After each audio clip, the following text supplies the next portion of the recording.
अस्सलाम वालेकुम दोस्तों, उम्मीद है आप सब लोग खैरियत से होंगे। बात करेंगे हमारे प्यारे प्राइम मिनिस्टर इमरान खान साहब, उनकी कोशिशें और हमारी एम्बेसीज जो हैं या कह लें कि ब्यूरोक्रेट्स हैं, सियासतदान जो हैं। खान साहब हल्की हल्की कोशिशें तो कर रहे हैं अपनी तरफ से पूरी कि हम लोग बंदे बन जाएं, और हमारे सफारत खाने के जो लोग हैं स्पेशली मस्कत में भी कुछ ख़ास नहीं है और मस्कत में भी जो है ना कुछ कम नहीं है। तो उन्होंने जो हमारे साथ किया, और आप उधर जाएं थोड़ी बहुत ही कंप्लेन करें तो कहते हैं जी ये आपका सेकंड घर है, आप जो है ना बाहर इस तरह की वीडियोज़ नहीं बनाएं और ये नहीं करें वो नहीं करें। और जब उधर जाते हैं जो हमारे साथ किया जाता है, सलूक किया जाता है, उसके बाद फिर हम कैसे चुप रह सकते हैं। तो कोशिश करें कि एक तो हम भी पॉजिटिव रहें, जो आपका राइट है उसके ऊपर हमें जब पूरा बोलना चाहिए। और आज प्राइम मिनिस्टर ने दोबारा जो है लास्ट वीक जो है सऊदी अरेबिया में जो एम्बेसी है उसके ख़िलाफ़ एक्शन लिया था, और अभी पूरी दुनिया में जितने भी सफारत खाने हैं उनको वीडियो लिंक के ज़रिए ख़ताब किया, उनका स्पीच हुई। खान साहब स्पीच तो सीख गए, तो उन्होंने बारहा यही कहा कि ये हमारा एसेट है। जितने भी लोग स्पेशली गल्फ़ में हैं, सऊदी अरेबिया में ज़्यादा लोग हैं, उसके बाद यूएई में हैं, फिर मस्कत में हैं, तो यहाँ से जितने भी लोग रेवेन्यू जनरेट करते हैं उसका बहुत रोल है पाकिस्तान के लिए।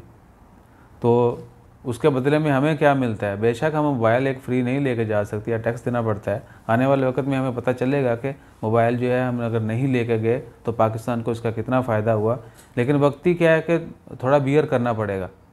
वैसे तो लॉ होना चाहिए एक दो मोबाइल, क्योंकि जो लोग इधर रहते हैं वो ऐसा थोड़ी है कि वो पाकिस्तान एक ना एक दिन उनको पाकिस्तान तो जाना है या जाके वापस भी आना है।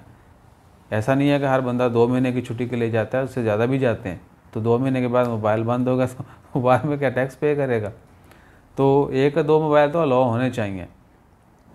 खैर क्या कि उन्होंने तो फोर्स किया है कि सबको कि भाई आवाम की खिदमत करो।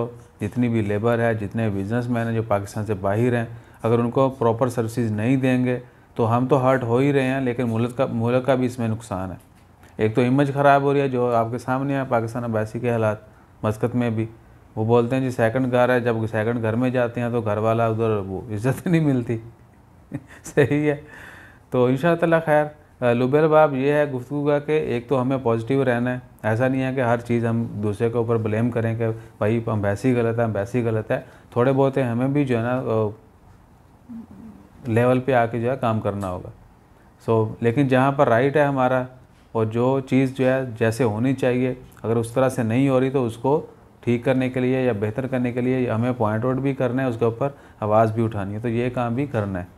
आइंदा अगर आप पाकिस्तान एम्बेसी जाएँ, आपको कुछ भी ऐसे लगे कि वहाँ पर आपके साथ नाइंसाफ़ी हो रही है या कुछ गड़बड़ हो रही है, मामला सही नहीं है, सर्विस सही नहीं है, तो पाकिस्तान सिटीज़न पोर्टल के ऊपर आप कंप्लेन भी करें, ताकि खान साहब को पता चले कि भाई बाहर हमारे साथ क्या कुछ हो रहा है। वैसे तो सबसे ज़्यादा कंप्लेन एक्सपर्ट्स ही कर रहे हैं, ओवरसीज़ ही कर रहे हैं, लेकिन क्या है कि हमें हर चीज़ को हाईलाइट करना होगा। जब हम तमाम छोटी छोटी बेसिक चीज़ों को कवर कर लेंगे तो उसके बाद जो है आपको पता चल जाएगा कि तब्दीली किसका नाम है।